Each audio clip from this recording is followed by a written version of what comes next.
Hi സുഹൃത്തുക്കളെ, പുതിയൊരു വീഡിയോയിലേക്ക് എല്ലാവർക്കും സ്വാഗതം. നമ്മളിപ്പോൾ നിൽക്കുന്നത് തിരുവൻവണ്ടൂർ മഹാവിഷ്ണു ക്ഷേത്രത്തിലാണ്. ഇവിടുത്തെ ഉത്സവം നടക്കുന്ന സമയത്താണ് ഈ വീഡിയോ ചിത്രീകരിച്ചിരിക്കുന്നത്. ഫെബ്രുവരി 11 മുതൽ 20 തീയതി വരെയായിരുന്നു ഇവിടുത്തെ ഉത്സവം നടന്നത്.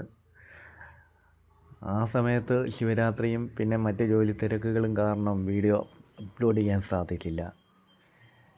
എങ്കിലും ഈ ക്ഷേത്രത്തിൻ്റെ ഉൽപ്പത്തിയും ആരാണ് നിർമ്മിച്ചതിനെ അങ്ങനെയുള്ള കുറച്ച് കാര്യങ്ങൾ നിങ്ങളിൽ എത്തിക്കുവാനാണ് വീഡിയോ ചെയ്യുന്നത്.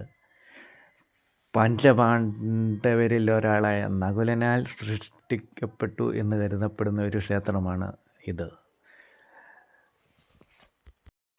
വനവാസകാലത്ത് പാണ്ഡവർ ചെങ്ങന്നൂരിനടുത്തുള്ള പാണ്ഡവൻപാറ എന്ന സ്ഥലത്ത് താമസിക്കുകയും പാണ്ഡവർ 5 പേരും 5 സ്ഥലങ്ങളിലായി ഓരോ ക്ഷേത്രങ്ങൾ പണി കഴിപ്പിക്കുകയും ചെയ്തു എന്നാണ് വിശ്വാസം. യുധിഷ്ഠിരൻ തൃച്ചിറ്റാട്ടും, ഭീമസേനൻ തൃപ്പുലിയൂരും, അർജുനൻ തിരുവാറന്മുളയിലും, സഹദേവൻ തൃക്കൊടിത്താനത്തും, നകുലൻ തിരുവൻവണ്ടൂരും ക്ഷേത്രങ്ങൾ പണി കഴിപ്പിച്ചുവെന്ന് ആണ് വിശ്വസിക്കുന്നത്. തിരുവൻവണ്ടൂരിൽ മഹാവിഷ്ണുവിനെ കൂടാതെ ഗോശാല കൃഷ്ണൻ, ഗണപതി, ശാസ്താവ്, ശിവൻ, നാഗദൈവങ്ങൾ എന്നീ ഉപദേവാലയങ്ങളുമുണ്ട്. തിരുവല്ല ചെങ്ങന്നൂർ റൂട്ടിൽ പ്രാവൻകൂട് എന്ന സ്ഥലത്ത് നിന്നും 2 കിലോമീറ്റർ മാറിയാണ് തിരുവൻവണ്ടൂർ മഹാവിഷ്ണു ക്ഷേത്രം സ്ഥിതി ചെയ്യുന്നത്. ഇവിടെ 2 ഉത്സവങ്ങളാണ് നടക്കുന്നത്. ഫെബ്രുവരി മാസത്തിൽ നടക്കുന്നത്. ഫെബ്രുവരിന്ന് ഞാൻ ഇംഗ്ലീഷിൽ അങ്ങ് പറഞ്ഞതേ ഉള്ളൂ. മറ്റേ മലയാള മാസം എനിക്ക് കൃത്യമായിട്ട് അറിയില്ല. മലയാള മാസത്തിൽ ഏത് ദിവസമാണെന്ന് കൃത്യമായിട്ട് അറിയില്ല. അതുകൊണ്ടാണ് ഫെബ്രുവരി മാസത്തിലാണ് കൂടുതൽ കണ്ടുവരുന്നത്.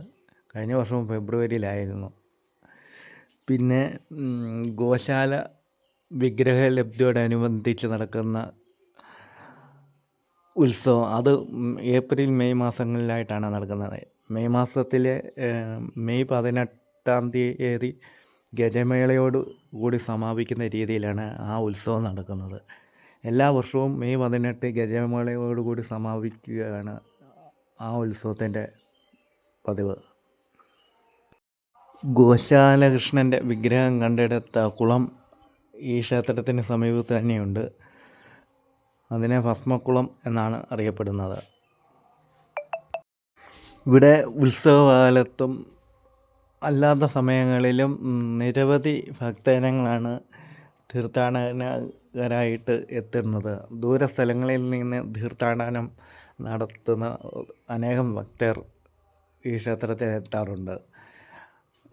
അതായത് ഈ 5 ക്ഷേത്രങ്ങളിലും ഈ പാണ്ഡവർ നിർമ്മിച്ച 5 മഹാവിഷ്ണു ക്ഷേത്രങ്ങളിലും ഒരു ദിവസം തന്നെ ദർശനം നടത്തിയാൽ വളരെ പുണ്യമായിട്ടാണ് കരുതപ്പെടുന്നത്.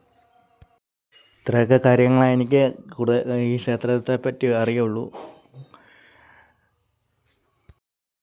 ഇപ്പോൾ ഇവിടെ നടന്നുകൊണ്ടിരിക്കുന്നത് ഉത്സവത്തിൻ്റെ ഭാഗമായിട്ടുള്ള കാഴ്ച ശ്രീബലിയാണ്.